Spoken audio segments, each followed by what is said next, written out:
Let's try to solve these problems. Find the remainder when f of x is divided by the given binomial. For number 1, we have f of x is equal to x squared plus 3x plus 1. And we need to divide that by x minus 1. So to find the remainder when a polynomial expression is divided by a binomial, we can use the remainder theorem. So the first step is we equate the binomial to 0. So x minus 1 is equal to 0. Then solve for this equation for x. So adding 1 to both sides, we have x is equal to 0 plus 1 or 1. And then we just need to evaluate f of x by the value of x, which is 1. So we need to have f of 1. That will be the value of the remainder. So to evaluate f of 1, we substitute 1 to every x in f of x. So we have 1 square. So substitute x as 1 square, plus 3x. So we have 3 times x, which is 1 plus 1. Then we simplify 1 square, that's 1. Plus 3 times 1, it's 3 plus 1. So 1 plus 3 plus 1, the answer is 5. So therefore, the remainder is 5. For number 2, we have f of x is equal to 2x cubed minus x squared plus 3x minus 5. And we need to divide by x plus 2. So again, we equate the binomial x plus 2 to 0. Solve for x, subtract 2 to both sides. X is equal to 0 minus 2 or negative 2. And then, we plug in that value of x negative 2 to every x in f of x. So we have f of negative 2 is equal to 2 times negative 2 cube minus negative 2 quantity square plus 3 times negative 2 minus 5.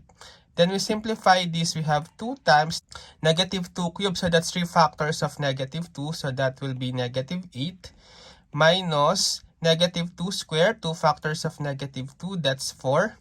Then 3 times negative 2, we have negative 6 minus 5. So 2 times negative 8, that's negative 16 minus 4 minus 6 minus 5. So negative 6 minus 4, that's negative 20 minus 6, negative 26 minus 5, negative 31. So the final answer is negative 31. Next, for number 3, we have f of x is equal to x to the 4th to x cubed minus x plus 5.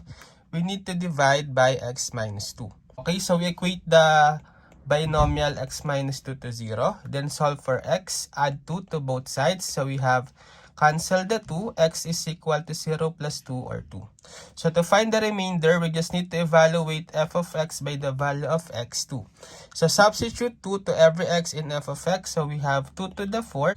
Plus 2 times 2 cube minus 2 plus 5. Simplifying 2 to the 4th means 4 factors of 2, so that's 16. Plus 2 times 2 cube, 3 factors of 2, that's positive 8. Minus 2 plus 5. So 16 plus 2 times 8, it's 16 minus 2 plus 5. So simplify 16 plus 16, that's 32. Minus 2, that's 30. Plus 5. That's 35. So the remainder is 35. For number 4, we have f of x is equal to 3x to the 5th plus 2x to the 4th minus 3x cubed plus 5x squared plus x minus 1. And we need to divide by x plus 1. Again, we equate the binomial x plus 1 to 0. Solve for x. So subtract 1 to both sides. We have x, cancel the 1, equal to 0 minus 1, negative 1. So the remainder is just the value of f of negative 1. So substitute x as negative 1 in f of x. So we have 3 times negative 1 to the 5th plus 2 times negative 1 to the 4th minus 3 times negative 1 cube plus 5 times negative 1 square plus negative 1 minus 1. So, it's easy to evaluate since if we are given the base of negative 1, so take note that if the exponent is odd, the answer is negative 1. While if the exponent is even, the answer is positive 1. For this one, we have 3 times negative 1 to the 5th, that's negative 1, add power, plus 2 times negative 1 to the 4th, so that's positive 1 because of even power, minus 3, negative 1 cube, again, that's negative 1, plus 5, negative 1 squared, that's positive 1. then minus 1, minus 1. So 3 times negative 1, negative 3. 2 times 1, positive 2. Negative 3 times negative 1, positive 3. 5 times 1, positive 5, minus 1, minus 1. Simplifying this, we have negative 3 plus 2, that's negative 1. Negative 1 plus 3, that's positive 2. 2 plus 5, positive 7. 7 minus 1, 6. 6 minus 1, 5. So therefore, the final answer is 5. For the fifth one, we have f of x is equal to 8x cubed plus 4x squared plus 2x minus 1 divided by 2x minus 1. So again, we equate the binomial 2x minus 1 to 0. Solve for x. So I can add 1 first to both sides. So we have 2x, cancel the 1, equal to 0 plus 1 or 1. Then we can divide both sides by 2. So x is equal to 1/2. So we need to evaluate f of 1/2 to find the remainder.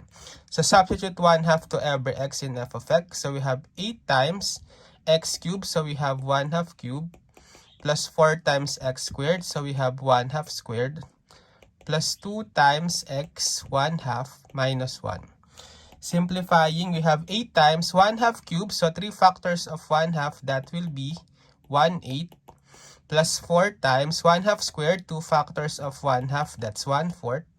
Plus 2 times 1/2 cancel, that's just equal to 1 minus 1. So 8 times 1/8 cancel the 8, that's just 1. Plus 4 times 1/4 cancel the 4, that's just 1. Then plus 1 minus 1. So simplifying this, we have 1 plus 1, that's 2, plus 1, 3, minus 1, 2. So the remainder is 2.